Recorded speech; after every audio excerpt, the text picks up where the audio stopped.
नमस्कार दोस्तों, कैसे हैं आप सब लोग। उम्मीद करता हूँ अच्छे होंगे। आज दिनांक 20 मई 2026 को प्राइम एजुकेशन हब के इस यूट्यूब चैनल पे मैं आप सबका स्वागत करता हूँ। चलिए दोस्तों, आज की इम्पोर्टेंट जो न्यूज़ है उसको अपन डिस्कस कर लेते हैं। सबसे पहले जो कोटेशन है वो है कि हर अनिश्चितता खतरा नहीं होती।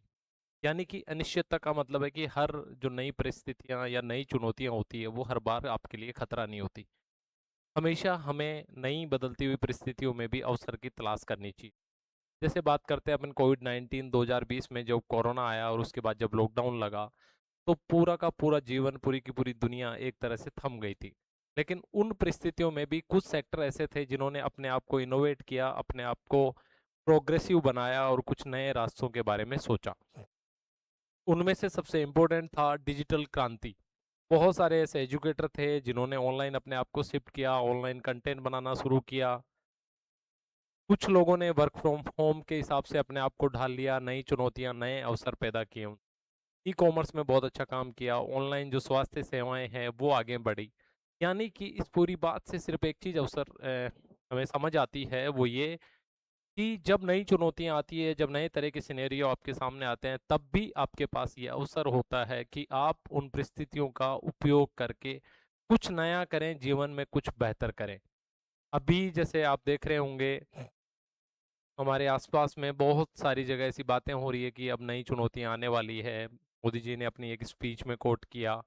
उसके बाद अभी जैसे पैनिक थोड़ा सा डीजल पेट्रोल को लेके देखा जा रहा है। ये सारी ऐसे बातें हैं जिनसे हमें घबराना नहीं होता, और हम अगर कुछ इस तरह की चुनौतियां आती भी है तो उनसे कुछ नया निकालने का प्रयास जो है करेंगे। ठीक है। और इसमें निबंध और जीएस पेपर में, यानी कि हम परीक्षा में किस तरह उपयोग कर सकते हैं, हम ये सारे एग्जाम्पल जो कोविड वाले थे, ये इस तरह से देख सकते हैं कि संकट में अवसर, यानी जो परिस्थितियां बिगड़ी है, जो नई चुनौतियां आई है, उनको अवसर में कैसे बदला जा सकता है। ये जो ऊपर वाले एग्जाम्पल है उसके लिए सूटेबल है। आगे हाईकोर्ट का एक फैसला आया है आटा साटा प्रथा के ऊपर। आप में से अधिकांश लोग आटा साटा प्रथा के बारे में जानते हैं। एक बहुत बड़ी सामाजिक बुराई है। स्पेशली कोर्ट ने भी इस बात को रिकॉग्नाइज कहा है, किया है, और उन्होंने कहा है कि ये सामाजिक बुराई जो है महिला सशक्तिकरण के एकदम खिलाफ है। महिलाओं और बच्चियों का शोषण इसके माध्यम से होता है। नैतिक रूप से दिवालिया इस प्रथा को हाई कोर्ट ने घोषित किया है। आटा साटा क्या है, आप सब समझते हैं कि बेटियों का लेन देन करना, यानी कि तीन पार्टी या दो पार्टी होती है जो आपस में, कि आप अपनी बच्ची वहां देंगे, वो वहां देगा, और तीसरे वाला आपके वहां देगा, इस तरह की जो प्रथा है। और इसमें बाल विवाह भी बहुत बड़े स्तर पे इन्वॉल्व होता है। यानी कि कई छोटी बच्चियां जिनकी आयु 18 वर्ष भी नहीं है, उनकी शादी कर दी जाती है। कोर्ट ने इसको शोषण और बाल विवाह का माध्यम बताया है, इसकी कड़ी आलोचना करी है। साथ ही राजस्थान में महिला सशक्तिकरण और बाल अधिकारों की दिशा में ये एक अच्छा निर्णय है। देखते हैं सरकारों का रुख इस पे क्या रहता है और आगे इस तरह से चीजें होती हैं। महिला अधिकार बाल विवाह निषेध अधिनियम 2006, जिसके हिसाब से बाल विवाह एक अवैध कानूनी रूप से प्रक्रिया है। और आर्टिकल 21 जो संविधान का है, जो आपको जीवन का अधिकार देता है, उससे भी ये जुड़ा हुआ है। आपके लिए नोट करने जैसी कोई बात नहीं है इसमें। अभी और डेवलपमेंट इसमें आएंगे तब अपन इसके बारे में बात करेंगे। जस्ट आप यूं समझिए कि हाई कोर्ट ने एक बहुत अच्छा स्टैंड लिया है, और आटा साटा जो प्रथा है इसको काफी ज्यादा अनैतिक बताया है। इसको महिलाओं के अधिकारों और बाल अधिकारों के विरुद्ध में इसको बताया है। आटा साटा प्रथा पहले भी किसी एग्जाम में पूछी जा चुकी है, ये पूछी जा सकती है, तो बहुत कॉमन है, आप सब लोग इसको जानते हैं। आगे चलते हैं।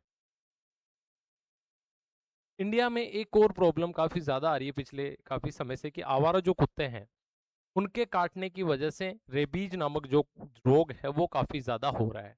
और एक सरप्राइजिंग एलिमेंट ये है कि दुनिया में जितने रेबीज के मरीज हैं उनका 36% जो है इंडिया में है। यानी कि कुत्ते काटने की वजह से होने वाला रेबीज रोग पूरी दुनिया एक तरफ और इंडिया एक तरफ, लगभग 50% के आसपास ही हो गया आपका 36%। सुप्रीम कोर्ट ने ये बोला कि भाई हम इस तरह से जो है डॉग बाइट्स नहीं होने देंगे, यानी कि कुत्तों को नहीं काटने देंगे। और उन्होंने कुत्तों को अगर कहीं शेल्टर होम में ले जाया जा सकता है तो वो कीजिए, अदरवाइज उनको मारना भी पड़े तो स्टेट की ये ड्यूटी है। का जजमेंट पढ़ते हैं, ये इंपॉर्टेंट है। गरिमा के साथ जीने के अधिकार में, यानी कि आर्टिकल 21 में ये अधिकार भी शामिल है कि व्यक्ति कुत्तों के हमलों के डर के बिना स्वतंत्र रूप से जीवन जी सके। बड़ी व्याख्या करिए, सुप्रीम कोर्ट ने ये बोला है कि आर्टिकल 21 यानी कि संविधान का जो अनुच्छेद 21 है, इसके तहत जो जीवन का अधिकार है, इसमें ये बात भी निहित है कि व्यक्ति समाज में कुत्तों के डर के बिना स्वतंत्र रूप से अपना जीवन जी सके। और इसमें जो राज्य है, जो स्टेट है, या राज्य का मतलब सरकार, वो केंद्र सरकार या राज्य सरकार जो भी, उसका ये ड्यूटी है कि वो इसमें कुछ करे, ना कि वो एक दर्शक बन के बैठा रहे। ऐसे काम नहीं चलेगा, ये सुप्रीम कोर्ट ने बोला है। हालांकि इसका दूसरा पहलू मानवाधिकार के कई सारे कार्यकर्ता, पर्यावरण प्रेमी कई सारे कार्यकर्ता वो ये बोलेंगे कि भाई कुत्तों की कोई लाइफ नहीं है क्या। बहुत सारे लोग इस तरह के एक्टिविज्म वाले कार्य भी करते हैं, उनका अपना एंगल हो सकता है, लेकिन सुप्रीम कोर्ट ने जो बोला है और 36% का जो डेटा है रेबीज का इंडिया का, ये बात जो है अपने आप में इस जो निर्णय है इसको जस्टिफाई ठहराती है। पीठ में कौन था इंपॉर्टेंट नहीं है, मुख्य आदेश क्या है कि रेबीज पीड़ित, असाध्य रूप से बीमार या अत्यधिक आक्रामक जो आवारा कुत्ते हैं उनको या तो शेल्टरों में भेजा जाए या पशु क्रूरता अधिनियम के तहत उनको मार दिया जाए। ये बात सुप्रीम कोर्ट ने बोली है। आगे शेल्टर होम में ले जाने वाली बात जो है वो वापस लेने से इनकार कर दिया सुप्रीम कोर्ट ने, यानी कि सुप्रीम कोर्ट अपने डिसीजन पे अडिग है। अब आगे डॉग बाइट कितनी गंभीर समस्या है इससे आप समझेंगे कि 36% पूरी दुनिया में जितने रेबीज के मरीज होते हैं उसके 36% केवल इंडिया में, यानी कि अगर पूरी दुनिया में 100 लोग रेबीज के मरीज हैं तो आप मान के चलिए कि 36 लोग भारत से होंगे। ये अपने आप में बहुत बड़ा जो है डेटा है, इसको आप याद रखेंगे। दूसरी बात, ये आप कहीं भी किसी क्वेश्चन में कोट कर सकते हैं। और सुप्रीम कोर्ट का ये जो डिसीजन है, ये जो स्टैंड है, देखिए हमारा जो संविधान है लिखित रूप से बना हुआ है, लेकिन समय समय पे सुप्रीम कोर्ट इस तरह की व्याख्याएं देता है जिससे हमें ये आइडिया लगता है कि हमारा जो संविधान है ये किस तरफ जा रहा है, किस डायरेक्शन में जा रहा है, कितना प्रोग्रेसिव है, किस तरह के डिसीजन किए जा रहे हैं। तो ये एक अच्छा प्रोग्रेसिव डिसीजन है। हालांकि हर डिसीजन के पक्ष विपक्ष में बात होती है, बात होनी भी चाहिए। हमें एज ए एस्पिरेंट हमें जो है दोनों पक्ष पता होने चाहिए, ठीक है।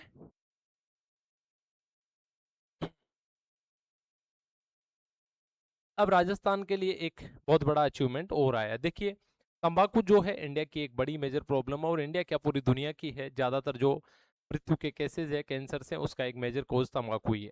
और हर सरकार, हर राज्य सरकार, हर केंद्र सरकार जो है तंबाकू नियंत्रण के लिए प्रयास करती है। उसमें डब्ल्यूएचओ ने राजस्थान को अवार्ड किया है, नंबर 1 स्थान दिया है तंबाकू नियंत्रण कार्यक्रम के माध्यम से। तो ये बहुत बड़ी बात है, आप इसको याद रखेंगे कि राजस्थान को जो है पहला स्थान इसमें मिला है। कौन सा इवेंट? डब्ल्यूएचओ का world no tobacco day award 2026 जो है राजस्थान को मिला है। राजस्थान में 500 से ज्यादा जो है तंबाकू नियंत्रण वाले या तंबाकू का नशा छुड़वाने वाले केंद्र जो है यहाँ पे चल रहे हैं। और डब्ल्यूएचओ ये जो है 6 सेक्टर में पूरी दुनिया को बांट के ये अवार्ड देता है। तो दक्षिण एशिया वाली जो कैटेगरी है उसमें राजस्थान को नंबर 1 स्थान मिला है, और ये टोबैको पुरस्कार 2026 मिला है। तो ये बात आप याद रखेंगे, इसको नोट डाउन भी कर लेंगे, जस्ट वन लाइनर से आपके एग्जाम में इजी हो जाएगा। ये सब बातें इंपॉर्टेंट नहीं है, सिर्फ एक बात इंपॉर्टेंट है कि राजस्थान को दक्षिण पूर्वी एशिया वाली जो कैटेगरी है उसमें नंबर 1 टोबैको नियंत्रण का जो अवार्ड है डब्ल्यूएचओ ने दिया है। तो आपका काम जो है इससे बन जाएगा। आगे देखिए, एक जनजाति जो समुदाय है पूरे भारत में भी, हमारे भारतीय संविधान में भी काफी विशेष प्रावधान किए गए, और हमारे भी 3 से 4 जिले जनजाति बहुल है, तो उनके लिए हमेशा कुछ ना कुछ कार्यक्रम किए जाते हैं। तो हाल ही में एक कार्यक्रम, जन भागीदारी सबसे दूर सबसे पहले। इस बात को समझिए आप, जन भागीदारी सबसे दूर सबसे पहले का क्या मतलब है? जन भागीदारी सबसे दूर का मतलब कि वो व्यक्ति जो सबसे अंतिम छोर पे खड़े हैं, वो व्यक्ति जो समाज की मुख्य धारा से सबसे ज्यादा दूर है, उनको सबसे पहले लेके आना है। यानी कि सरकारी योजनाएं जो तमाम तरह की चल रही है उनका फायदा इन जनजाति समुदायों को मिले, उनके लिए ये अभियान 18 से 25 मई 2026 तक चलाया जा रहा है। किसके द्वारा? जयपुर के द्वारा चलाया जा रहा है, और उसकी जो पंचायतें हैं 105 उनमें ये कार्यक्रम जो है अच्छे से चलाया जा रहा है। महत्व क्या है? देखिए इससे क्या है, सरकारी जो सेवाएं हैं उनकी पहुंच यानी कि उनका फायदा उन एसटी समुदाय के लोगों तक पहुंच पाता है आसानी से। तो ये बातें भी आप नोट कर लेंगे, जस्ट ये जो योजना है किससे संबंधित है। आगे देखिए एक बहुत बड़ी समस्या है कि फैक्ट्रियों में आग लगने की घटनाएं काफ़ी ज़्यादा बढ़ती है। आप न्यूज़पेपर में पढ़ते हैं। पटाखा फैक्ट्रियों के अलावा भी जो है बहुत सारी जगह आगजनी की जो घटनाएं और स्पेशली गर्मियों के मौसम में बहुत ज़्यादा आग लगती है। इन सारी समस्याओं को मद्देनज़र रखते हुए एक बात समझ में आती है कि भारत में जो नॉर्म्स है, जो रूल्स है, वो इतने स्ट्रिक्ट नहीं है। लोग यूं ही काम चला लेते हैं और आग लगने के बाद भी किसी की जवाबदेही तय नहीं होती है। तो ये एक बड़ी मेजर समस्या है। इसी को लेके ये आर्टिकल लिखा गया है। इन्होंने लिखा है कि जो है लगातार इस तरह के हादसे हो रहे हैं। पटाखा इकाइयों से लेके मेदांता का जो बॉयलर है, जिसमें अभी हाल ही राजस्थान में जो इंसिडेंट हुआ है, ये राष्ट्रीय चिंता का विषय है। यानी कि इससे क्या होता है, संसाधनों का नुकसान होता है, लोग मारे जाते हैं। तो इस पे कुछ गहन चिंतन होना चाहिए, कुछ ठोस उपाय सरकारों को करने चाहिए।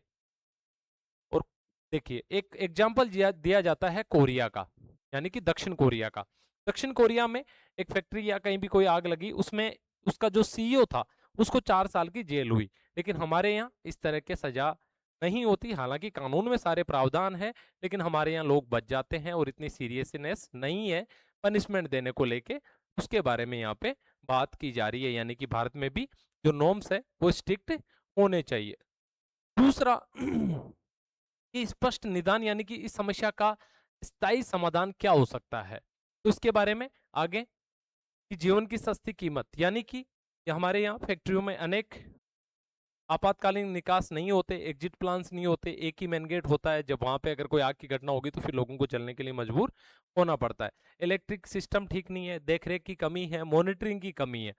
आप एक एग्जाम्पल लेंगे दिल्ली का कि 2020 में 973 फैक्ट्रियों के ऊपर सिर्फ एक सुपरवाइजर था। यानी कि निगरानी करने वाला इंस्पेक्टर कितना, एक। फैक्ट्रियां कितनी, 973। और 2012 से 20 तक का जो डेटा है वहां पे भी निरीक्षण में, यानी कि मॉनिटरिंग और सुपरविजन की बहुत ज्यादा कमी है, जिससे कि लोग लापरवाह हो जाते हैं और इस तरह की दुर्घटनाएं जो है वो होती है। आईएलओ जो है, इंटरनेशनल लेबर ऑर्गेनाइजेशन, यानी कि अंतर्राष्ट्रीय श्रम संगठन, उसने भारत को श्रमिकों के लिए खतरनाक श्रेणी में रखा है। यानी कि भारत की जो व्यवस्थाएं हैं वो श्रमिकों के हित में नहीं है, श्रमिकों की जान को खतरा यहाँ पे बना रहता है, ये आईएलओ का कहना है। और इस छवि में सुधार के लिए इस आर्टिकल में राइटर ये कह रहे हैं कि भारत को अच्छे स्टेप उठाए जाने चाहिए, कुछ ठोस नीतिगत निर्णय यानी कि पॉलिसी मेकिंग जैसे निर्णय भारत को लेने चाहिए। आगे कुछ डेटा है कि कारखानों में कितनी दुर्घटनाएं हुई है, उसका डेटा है। सरकारी आंकड़े के हिसाब से लोग मरे 1109, लेकिन वास्तविक आंकड़ा है 48,000 2017 से। तो ये अपने आप में एक बहुत बड़ा अंतर है। इसका जो मेजर कारण है वो है भारत में औपचारिक सेक्टर की कमी। मैं थोड़ा सा आपको औपचारिक सेक्टर के बारे में बता देता हूँ, ये वर्ड आपको बार बार सुनने को मिलेगा। क्या है औपचारिक सेक्टर? ठीक है, औपचारिक तो बोला जाता है फॉर्मल, एक होता है अनौपचारिक, है जिसको बोला जाता है इनफॉर्मल। क्या फर्क है दोनों में? देखिए फॉर्मल सेक्टर वो होता है जिसका प्रॉपर जो है उसमें काम करने वाले लोगों की अकाउंटिंग मेंटेन की जाती है, सबके पीएफ खाते होते हैं, सबकी सामाजिक सुरक्षा जो निधियां हैं, जो सरकारी फायदे हैं, वो सब उनके पीएफ ईएसआई सब करते हैं। यानी कि वो एक सरकारी कर्मचारी की तरह ही सारी सुविधाएं उनको मिलती है, वो होता है औपचारिक सेक्टर। ये मात्र हमारी पूरी इकोनॉमी का भारत में केवल 10% है, जबकि अनौपचारिक सेक्टर है 90%। इसका मेन रीजन है कि हमारे यहाँ आधी से ज्यादा कंपनी कारखाने ये सब रजिस्टर्ड ही नहीं होते। जो रजिस्टर्ड होते हैं उनमें जो कर्मचारी काम करते हैं उनके इस तरह के डेटा मेंटेन नहीं किए जाते। जब इस तरह की दुर्घटनाएं होती है तो उनकी अकाउंटिंग ही नहीं होती, उनकी गिनती करने वाला कोई नहीं होता। इसलिए जो है एक्चुअल जो मौत के आंकड़े हैं और जो आधिकारिक आंकड़े हैं उनमें इतना बड़ा फर्क है। 90% जो है अनौपचारिक सेक्टर के मजदूर है और ये सब सरकारी जो गणना है उससे बाहर है। और अधिकांश जो हादसे हैं अगर औपचारिक सेक्टर में भी हो रहे हैं तो भी हमारे यहाँ जोड़ तोड़ गठजोड़ करने की एक प्रवृत्ति है लोगों में कि उन पे कार्रवाइयां नहीं होने देते और जैसे तैसे पैसे देके और सेटलमेंट कर लेते हैं। ये चुनौतीपूर्ण है। आईएलओ की रिपोर्ट भारत को एक खतरनाक कैटेगरी में बताती है। ये सारी जो चीजें हैं नीतिगत बदलाव के माध्यम से ही ठीक की जा सकती है। आगे बताते हैं कि भाई अगर फैक्ट्रियों की सुरक्षा करनी है तो समाधान के लिए 4 स्टेप का एक मैकेनिज्म जो है इन्होंने बताया है और हमें भी ये जो मैकेनिज्म है हमें ये नोट डाउन करना है। हमारे एथिक्स के जो आंसर होंगे, मान लो अपनी तरफ से सजेशन मांगा जाए, इसी तरह आग की कोई केस स्टडी दे दे हमें और हमसे सजेशन मांगी जाए कि आप एज ए एसडीएम वहां क्या करेंगे। तो ये जो 4 सजेशन है हमारे लिए बहुत इंपॉर्टेंट है। एक एक के बारे में बात कर लेते हैं। सबसे पहली चीज है निरीक्षण का ढांचा।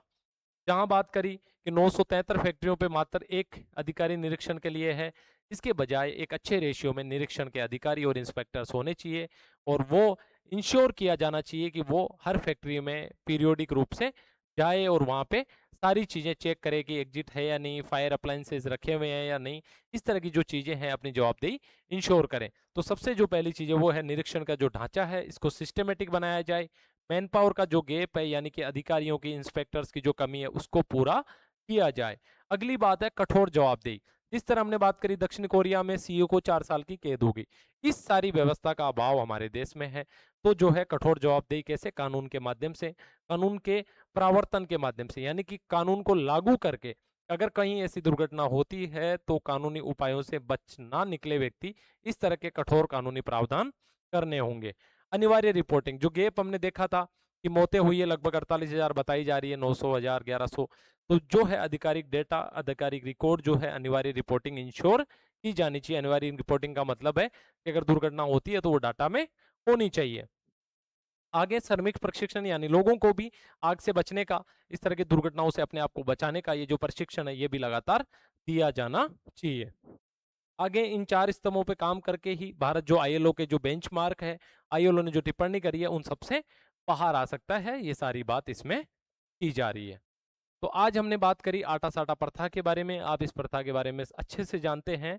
बस माननीय हाई कोर्ट ने इस पे टिप्पणी की है, ये एक अच्छी बात है। आने वाले समय में देखते हैं किस तरह का रिएक्शन सोसाइटी और सरकार की तरफ से होता है। आवारा कुत्तों वाला जो फैसला है सुप्रीम कोर्ट का, वो भी एक इंपॉर्टेंट जजमेंट है। इसके बारे में डिबेट्स होगी, बहस होगी, अलग अलग तरह के एंगल्स आएंगे, हम लगातार इसके बारे में बात करेंगे अगर इस पे आर्टिकल्स आते हैं। WHO पे तंबाकू नियंत्रण में राजस्थान ने अच्छा काम किया है, पहली रैंक राजस्थान को मिली है। जनजाति जो गरिमा उत्सव है वो मनाया जा रहा है जयपुर में 105 ग्राम पंचायतों में, यानी कि जो सबसे दूर है वो सबसे पहले होना चाहिए इस थीम के साथ में। फैक्ट्रियों की सुरक्षा के लिए कि 90% जो श्रमिक है औपचारिक से अनौपचारिक सेक्टर में काम करते हैं, ये अपने आप में एक बड़ी चुनौती है और आईएलओ ने भारत को एक गंभीर कर्मचारियों के लिए, श्रमिकों के लिए एक खराब कैटेगरी में दर्ज किया है। 4 नीतिगत फेस उपाय हमने डिस्कस करे, उनको आपको नोट डाउन कर लेना है कॉपी में। जब भी इस तरह फायर सुरक्षा की बात आए, जब भी दुर्घटनाओं से सुरक्षा की बात आए, तब हम उनको यूज कर सकते हैं। तो ये थी हमारी आज की डिस्कशन। उम्मीद करता हूँ आपके लिए डिस्कशन फायदेमंद हो। जय हिंद।